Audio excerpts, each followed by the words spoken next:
Hello, in this video I will show you how to open up an Acer laptop model VN7-591G. This is my personal laptop and I need to open it up to do some modifications and upgrades. Now, to be honest with you, this is one of the hardest laptops that I've seen when it comes to opening up for upgrades. And one of the modifications that I plan to do is precisely to add a bottom lid so that I can swap out the solid state hard drive whenever I need to, as this laptop does not have any bottom removable bottom pieces that you can take out. The first thing you need to do is you need to take out all the screws that you see here. You see there's one here, there's another one here, all along the edge. And there's another one here, here, and here as well. And please pay special attention to these four in the middle, because these are what actually holds the two pieces of the laptop together. So if you forget any of these four, you absolutely will not be able to open up the laptop. Actually, the first time I opened up this laptop, I forgot, I believe it was this screw, if not it was this one, and just because of that I couldn't open it up. So make sure you don't forget any of these four. The next thing you need to take out is this bar here. This is just a piece of plastic that you can pull out. It's being held together with just little plastic clips. So you can put in, well, I'm using this tool, which is originally for use in cars, for when you plan to install, let's say, an aftermarket stereo and you don't want to damage any of the plastic on the car. And the reason this tool exists is because if you just use a metal screwdriver, you'll just damage the plastic when you go like this. And this is plastic, so plastic against plastic, it's a lot more gentle. So also, when you take out this bar, there are two screws inside that you need to take out. Okay, so I've taken out the bar, and the two screws that you need to remove are located here and here. The following step is a bit hard. What you need to do is you need to insert your tool, whatever tool you decided to use. I've heard some people have had luck using a credit card, but I'll be using this tool. And what you need to do is push it in between that union there, and then just go like this. And this will be doing is it'll be unlodging these little plastic clips that are the last thing that is holding the two pieces of the shell together. So you just do it like this, and you need to do that all around. And as I said, this is a little hard, and try to be gentle because there are some components that are right under this, and if you're not careful you could damage them.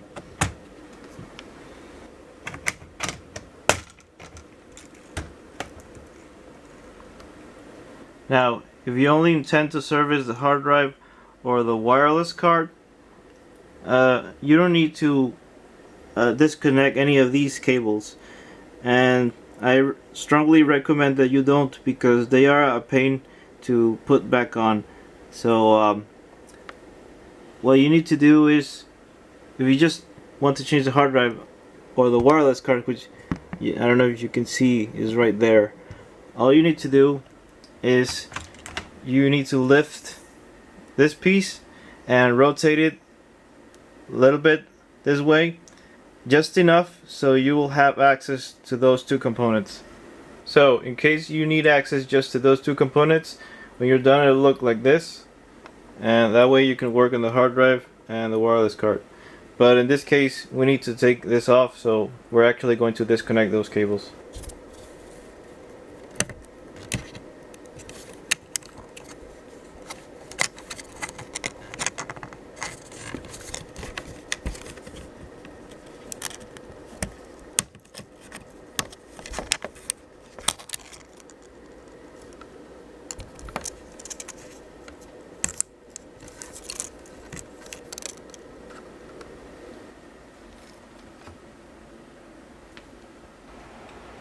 Okay, so normally when working on a laptop, the first thing you do is you take out the battery to prevent any issues while working with the internal components.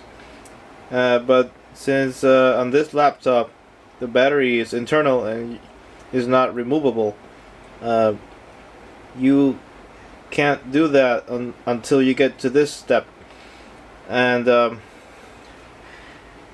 it is extremely important to take it out, because if you see here, you have the power button right there, and if you accidentally press that button while working on the laptop and the battery is still connected, if you have any metallic objects on here, you're going to short your motherboard. And believe it or not, I saw a guy on eBay who was selling his VN7-591G because he shorted it while trying to replace the solid state drive, and he only got $47 for it. So let's disconnect the battery before we take that risk. And I believe the battery cable is this one, the one with the rainbow cables there, and if not, I'll let you know and later in the video. And to take it out, you just pull it like this, and okay, and it's out. Before you continue any further, I recommend that you take photos of all of the little cables that you'll be disconnecting to take out the motherboard. There's another one here, some more here, and there's another one there, and another one here. Taking out the hard drive is the easiest part. It's not even held by screws or anything as they usually are. So you just grab it and pull up, and that's it. And you just have to take this connector off, and I believe I'm gonna need 2 hands for this. But you just yank it out like, oh, I'm gonna need 2 hands for that. To remove the CD drive, just put a tool on this space and then just turn, and it just comes out. By the way, this is the new wireless card that I'll be installing, and it'll be replacing this one, which has given me a lot of trouble, and I've seen many other complaints on this little card online. And in my case, what I was getting was countless blue screens thanks to the poorly written drivers for this card. And this card here is actually a card that Acer provides drivers for on their website, and curiously enough, they don't provide drivers for this one, which is the one that came with it, so that's very strange.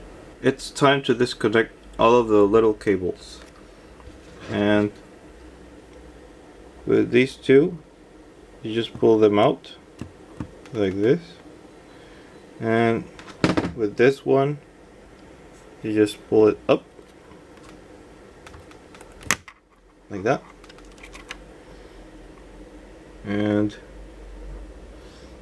this one pulls this way, and this one pulls out to the back.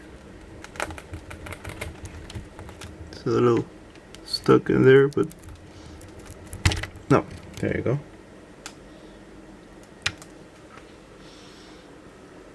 And this one, just take this little tab up and out it comes. And this one, you should pull it out. It's just, if it's really tight, you can just wriggle it like this and it just comes out. To remove the video signal cable, you're going to have to unstick it really carefully because these cables are pretty fragile.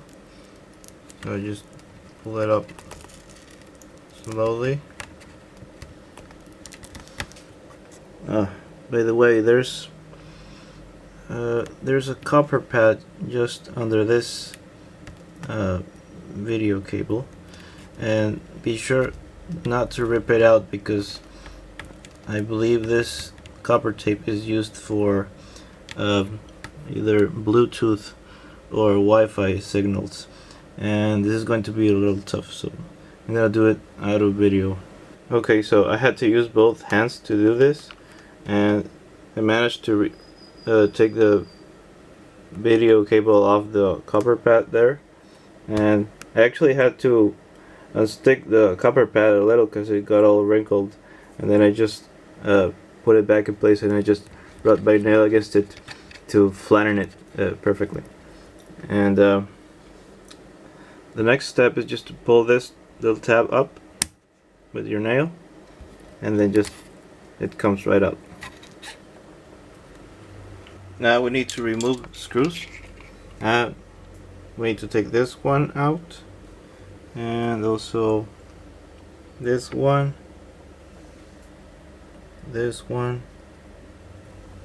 and this one. If I'm missing any, I'll let you know in a bit. You will also need to remove this screw and disconnect these two cables. Before you raise the motherboard up, you also need to unstick this cable.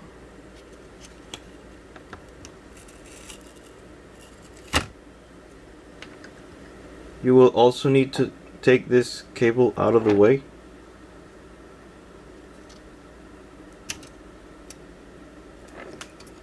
And set it to the side. So now that the motherboard is loose, it's time to take this card out. And also this cable.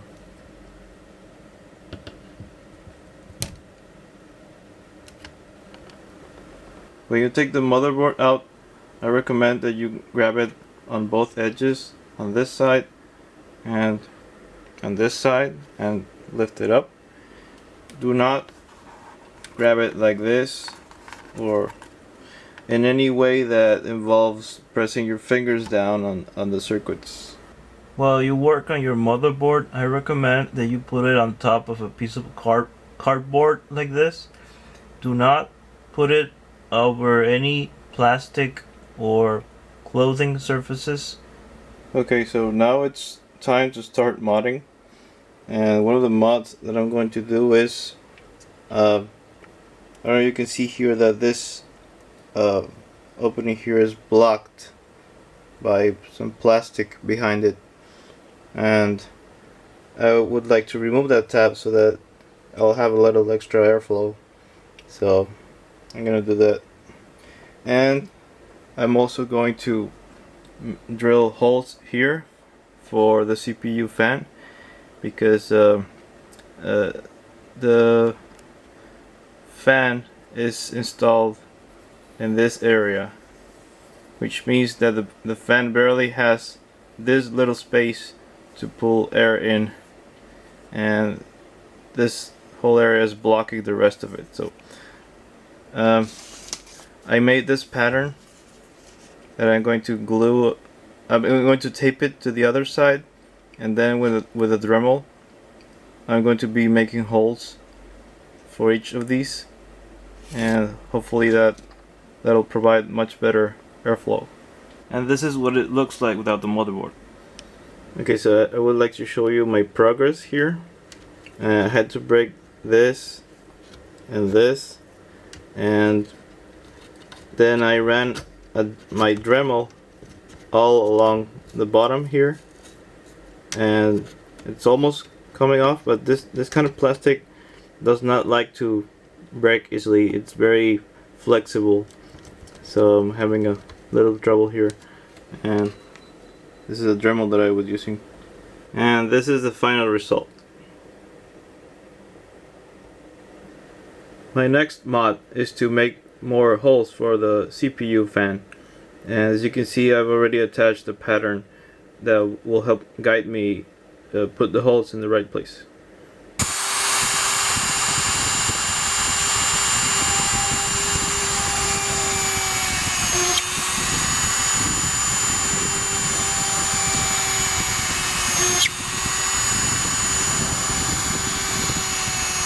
And this is the final result.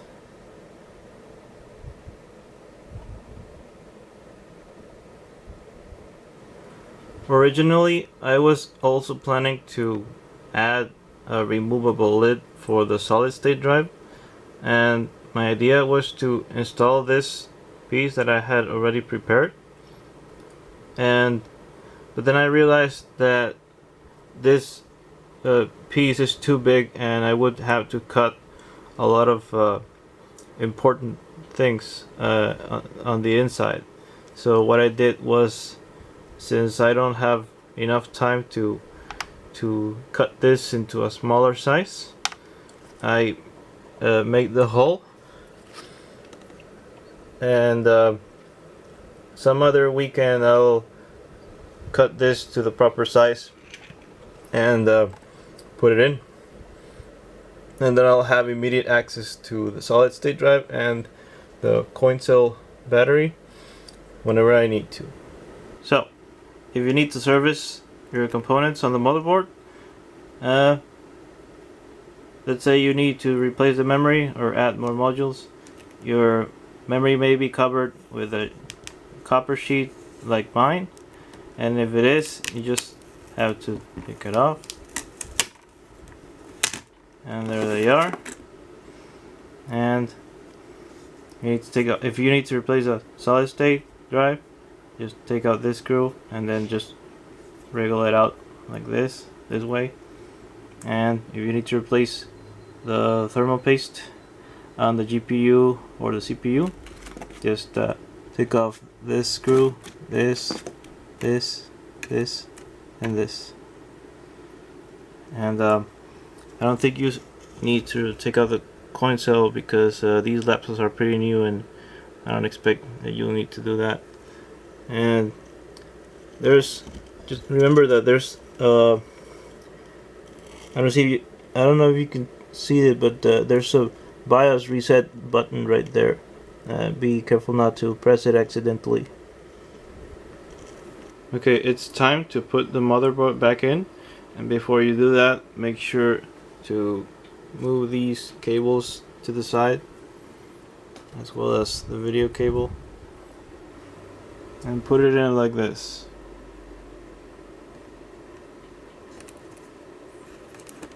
And then just let it drop like that.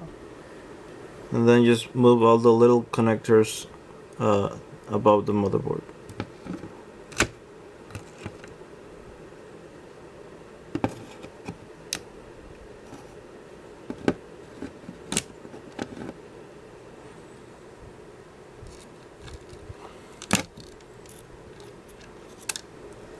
And if the power connector fell off, just put it back in.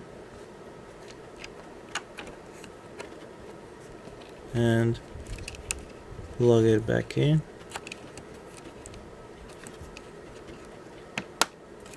Like that. And this cable needs to be routed back in place. So you just put it here, and then here, and then here, and then just push it in.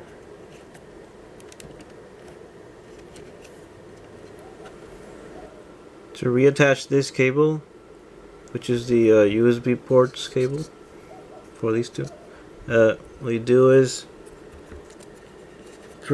First, make sure that this little tab here is all the way up, like that, and then just insert it in there.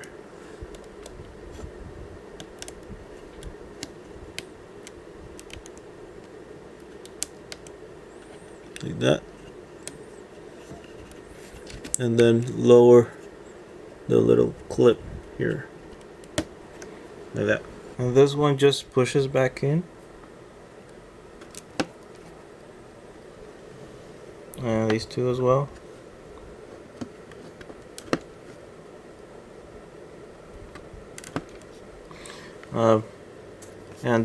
Do not yet connect the battery cable. And reinstall the CD drive.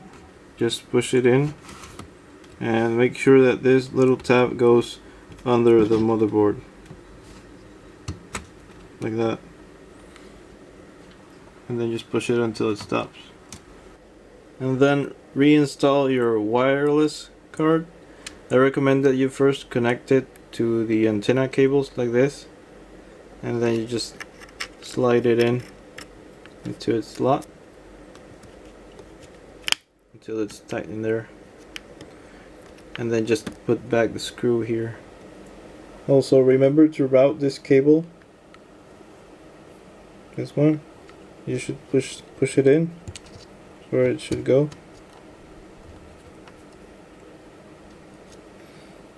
Like that. And that cable is one of the antenna cables that go down to the wireless card. Also, regarding that same cable, don't forget to route it, to insert it into those guides here. Here's one, and here's the other one. Now we have to put these screws back at the to the motherboard, and these black screws go, one of them goes here, and the other one goes over here.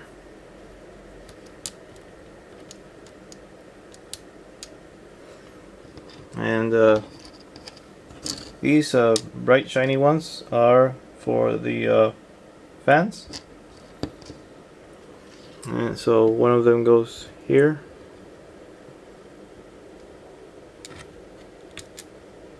there, and the other one goes over here, there, and then just tighten them up.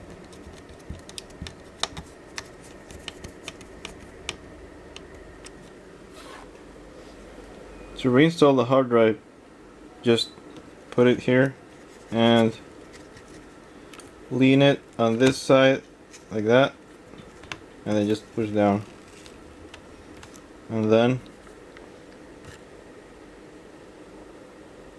just push this connector down on where it should go.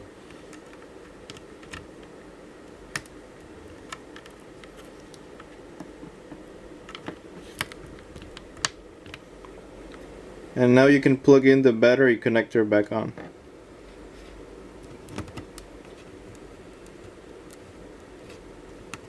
Just be careful not to accidentally press the power button. Now we're gonna put the top shell back on. And now you need to reattach these 3 ribbon cables, and I recommend that you get a friend to hold this piece in the air while you reconnect them, because you will be needing both hands. And then just do a final inspection to make sure that everything is in place, and then lower the lid and start snapping it back together.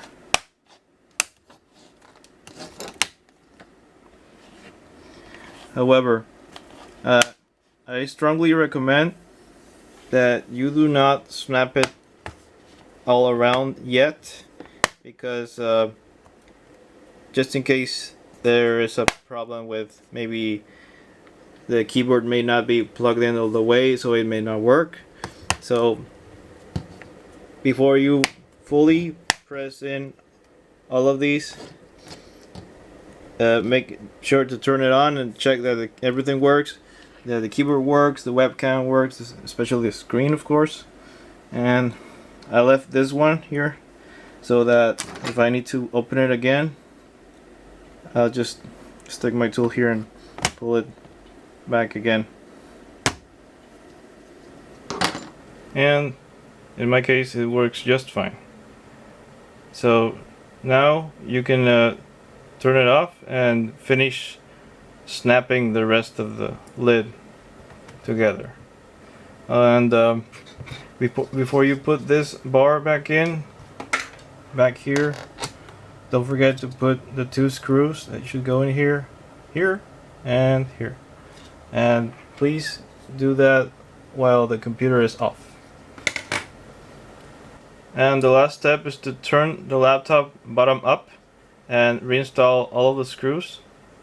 And once you do that, you have finished.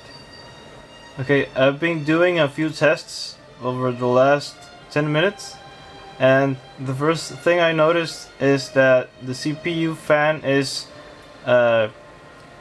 moving out way more air than before. I can actually feel the hot air coming out of the laptop, and before I could barely tell that anything was coming out. And the average temperature also went down.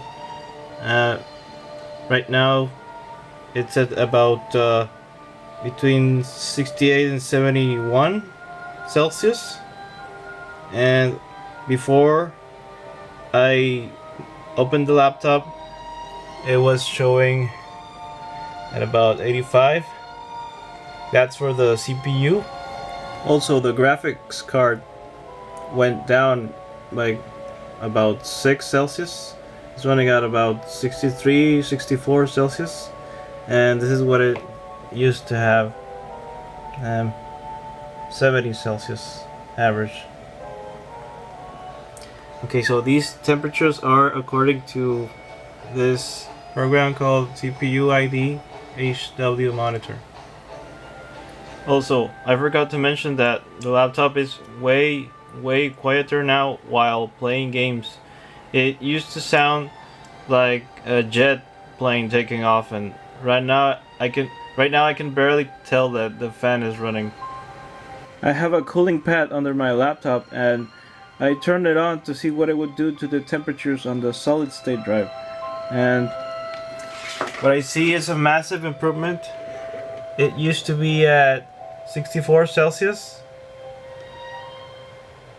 and right now it's at 46 Celsius. Both of these temperatures are while playing games, and big improvement there. Of course, such a big improvement is only because I left a giant hole in the underneath where air from the cooling pad can get in. But I plan to put a lid on it, as I said, and I'll still leave it off while my laptop is still on top of my cooling pad so that I can get better cooling. And I'll just put it back on if I need to travel or anything.